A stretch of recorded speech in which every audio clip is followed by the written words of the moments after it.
ఓం నమస్తే. నేను doctor Venkata Chaganti, president, university of applied Vedic sciences. ఈరోజు ప్రపంచం అంతా ఒక వార్తతో దిగ్భ్రాంతి చెంది ఉంది.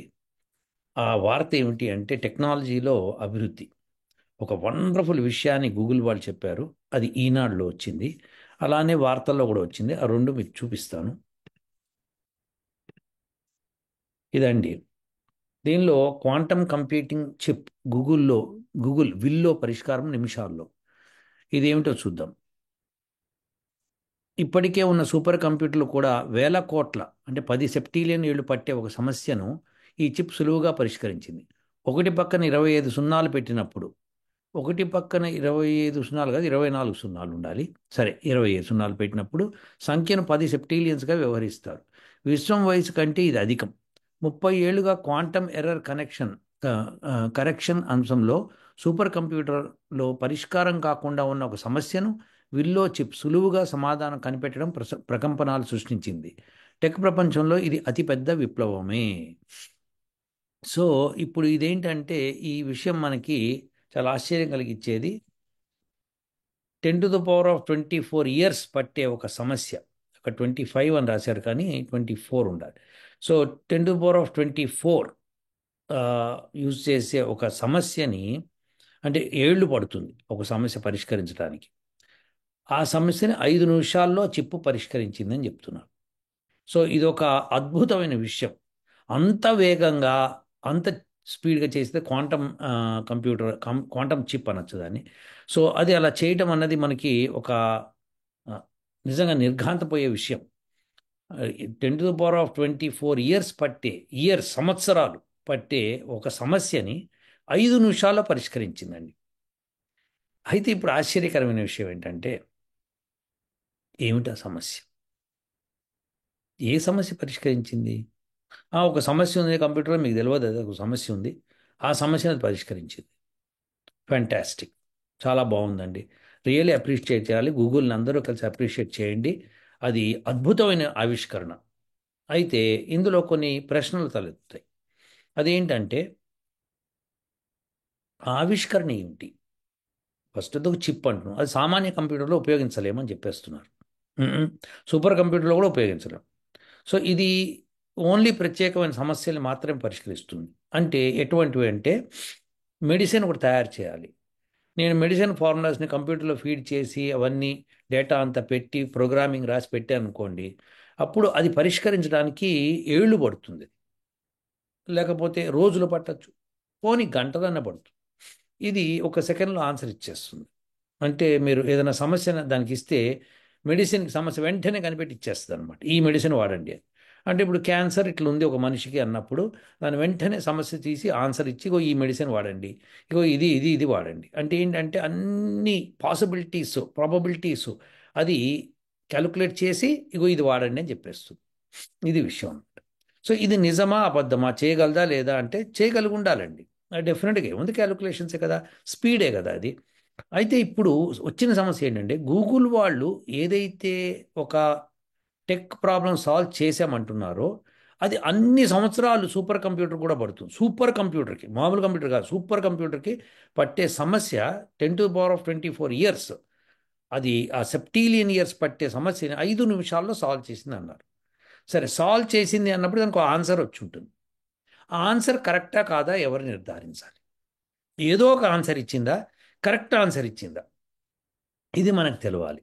సో ఆ ఆన్సర్ ఏమిటి, అసలు ఆ సమస్య ఏమిటి, దాని ఆన్సర్ ఏమిటి? దాని ఆన్సర్, ఆ సమస్య ఉన్నప్పుడు ఆన్సర్ కూడా ఉండాలి కదా. ఒక ప్రాబ్లం ఉన్నప్పుడు సొల్యూషన్ ఉండాలి. సరే, ఆ సమస్యని సాల్వ్ చేసింది అన్నప్పుడు ఆ ఆన్సర్ ఏమిటి, ఏం సమస్యను సాల్వ్ చేసింది అన్నది వాళ్ళు కనుక ఏదైనా జర్నల్లో పబ్లిష్ చేసి ఉంటే అది మనకు తెలిసేది. చేసి ఉండాలని నా అనుమానం. సో చేసి ఉంటే ఆ ప్రాబ్లం ఏం సాల్వ్ చేసినా ఆన్సర్ ఏమిటి, ఆన్సర్ కరెక్టా కాదా ఫస్ట్ అది తేల్చిన తర్వాత కానీ అది నిజంగా సాల్వ్ చేసిందో లేదో తెలియదు. సరే, అది ఆన్సర్ అది అని తెలవడానికి కూడా ఇప్పుడు ఒక సమస్య ఉంది, భయంకరమైన సమస్య. ఇప్పుడు 17,362 మల్టీప్లైడ్ బై 3,620,00,000 అని అన్నా అనుకోండి, దానికి మనకు కొంత టైం పడుతుంది సాల్వ్ చేయడానికి. కానీ సాల్వ్ చేయొచ్చు. చేసి ఇది కరెక్ట్ కదా, కంప్యూటర్లో ఫీడ్ చేసాం కదా, ఆన్సర్ ఇస్తుంది. ఆ ఆన్సర్ కరెక్టా కాదా అని చెక్ చేసుకుందుకు మన దగ్గర మనం మ్యాథమెటిక్స్ చేతితో చేసుకొని పెన్ను పేపర్ మీద పెట్టి క్యాలిక్యులేట్ చేసి ఎస్ ఇది కరెక్ట్ అని తేల్చవచ్చు. మనకు కొంత టైం పడుతుంది. ఆ టైంని లెటెస్ట్ మనకి ఒక 10 నిమిషాలు పట్టింది అనుకో, అది ఒక సెకండ్లో సాల్వ్ చేసింది ఏది మామూలు కంప్యూటర్. సో అరే అద్భుతం కరెక్ట్ చేస్తుంది. అట్లా మనం ఏం చేస్తామంటే కొన్ని వందల క్యాలిక్యులేషన్స్ చూసుకొని yes this is doing correct అని అనుకున్నప్పుడు దాన్ని మనం క్యాలిక్యులేటర్ కింద మనం పెడతాం, పెట్టేసే సాల్వ్ చేసుకుంటాం. ఇప్పుడు గూగుల్ వాళ్ళు ఏ సమస్యని సాల్వ్ చేశారు, మరి దిగ్గజ ప్రపంచంలో అందరూ కూడా బ్రహ్మాండమైన సొల్యూషన్ ఇచ్చింది, అది బ్రహ్మాండంగా సాల్వ్ చేసింది, అది సమస్య లేదు అది కరెక్ట్ అని అన్నప్పుడు ఆ కరెక్ట్ ఏమిటి, ఆ కరెక్ట్ కరెక్టా కాదా, ఇది తేలాలి. ఇది తేలకుండా అది ఇన్ని సెప్టీలియన్ ఇయర్స్ తీసుకునేది మామూలు సూపర్ కంప్యూటరు, ఇదైతే వెంటనే 5 నిమిషాలు సాల్వ్ చేసింది. బాగుంది, చాలా బాగుంది, బ్రహ్మాండంగా ఉంది. కానీ ఆ సొల్యూషన్ ఏమిటి, దాని ప్రాబ్లం ఏంటి, సొల్యూషన్ ఏమి ఇచ్చింది, ఆ ప్రాబ్లంకి అదా సొల్యూషన్ కాదా, ఇది మనం వెరిఫై చేయాలి. వెరిఫై చేస్తే కానీ గూగుల్ని నిజంగా తప్పట్లు కొట్టాలి. సో ఇప్పుడు వాళ్ళు చేసింది ఏదో ఒకటి చేసేసింది, ఇచ్చేసాను మేము చేసేసినాం అన్నారు. ఇప్పుడు నేను ఒక ప్రాబ్లం ఇస్తానండి, ఆ ప్రాబ్లం ఒకటి ఇస్తాను, వచ్చి మీరు సాల్వ్ చేయండి అంట, దానికి ఆన్సర్ ఇవ్వండి అంట. మీరు ఏ ఆన్సర్ ఇచ్చినా తప్పు అంట, నేను మటుకు ఆన్సర్ ఒకటి ఇస్తా, ఇచ్చి ఇదే కరెక్ట్ అంట. అప్పుడు మీకు ఎందుకు మేము ఇచ్చిన ఆన్సర్ ఎందుకు తప్పు అని అడుగుతారు. సో దానికి కూడా ఒక సొల్యూషన్ ఉండాలి. అప్పుడు కానీ మనం దాన్ని యాక్సెప్ట్ చేయలేము. దాన్ని టెస్ట్ చేయాలి. మనం టెస్ట్ చేసి అందరూ పీర్ రివ్యూయింగ్ చేసి ఎస్ ఇది కరెక్టు, ఇది నిజంగా సాల్వ్ చేసింది అన్నప్పుడు మనం చేయాలి. అయితే గూగుల్ అబద్ధం చెప్పదు కదండి, ఊరికే అట్లా అబద్ధం చెప్ప, ఎవడన్నా అబద్ధాలు చెప్పచ్చు, ఎవడన్నా నిజాలు చెప్పచ్చు. ఎవడు అబద్ధం చెప్పాడు ఎవడు నిజం చెప్పాలంటే మీకు ఆ నాలెడ్జ్ ఉండాలి ఫస్ట్. సో ఇది వెరీ ఇంపార్టెంట్ అనమాట. సో నిజాన్ని అబద్ధంగా, అబద్ధాన్ని నిజంగా చిత్రీకరించేది ఈ రోజున చాలామంది సంస్థలు అలా చేస్తున్నాయి. ఇప్పుడు గూగుల్ అలా చేసిందని నేను అన్నాను, కానీ గూగుల్ అలా చేయకపోవడానికి కారణం ఏంటని మనం వెతకాలి. అది నిజమా అబద్ధమా, వాళ్ళు కూడా తప్పుగా అనుకోవచ్చు కదా అన్నది ఒక సమస్య ఉంటుంది. కానీ వాళ్ళు అనుకోరండి, వాళ్ళ దగ్గర దిగ్గజాలు చాలామంది ఉన్నారు అని అంట. సరే వాళ్ళు ఏదో కొన్ని రోజులు ఆ సమస్య ఏంటి, దాని ప్రాబ్లం సొల్యూషన్ ఏమి ఇచ్చింది అని చెప్తారు, అప్పుడు మనం కూడా అప్రిషియేట్ చేద్దాం. కానీ ఈ లోపల ఈనాడు వాళ్ళు ఇచ్చిన మటుకు మెడికల్ రిపోర్ట్స్, అంటే ఇప్పుడు ఒక సైంటిఫిక్ ప్రాబ్లం ఉంది. ఇప్పుడు నాసా వాళ్ళు ఒక ప్రాబ్లం పెట్టారు. ఆ ప్రాబ్లం ఏంటంటే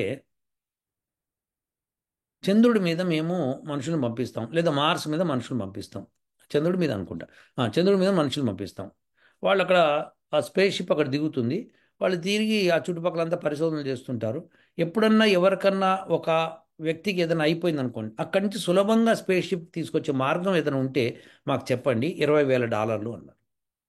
ఇప్పుడు ఆ సమస్య నా చిప్కి ఇస్తే వెంటనే సమాధానం ఇవ్వాలి. ఎస్, ఇస్తుందని నమ్మాలి మనం. సో ఎటువంటి ఎటువంటి సమస్యలు ఉన్నాయంటే మనకి ఫిజిక్స్లో చాలా అన్సాల్వ్డ్ సమస్యలు చాలా ఉన్నాయి. వాటన్నిటిని మనం ఫీడ్ చేసి అది ఆన్సర్లు ఇవ్వటం, వాటిని ఫిజిసిస్ట్ కూర్చొని వెరిఫై చేసుకొని ఎస్ ఇట్స్ పాసిబుల్ అని చెప్పటం బాగుంటుంది. సో ఇలాంటి సమస్యలకి అది సమాధానం ఇచ్చిన తర్వాత అప్పుడు ఆ చిప్ను మనము yes it's a wonder chip, Willow chip అని పేరు పెట్టారు దానికి. సో బ్రహ్మాండం ఉంది అది అని చెప్పుకోవచ్చు. అప్పటిదాకా మటుకు మనము గూగుల్ని భుజాల మీద వేసుకొని తిరగటము అంత మంచిది కాదేమో అంటానండి. ఓ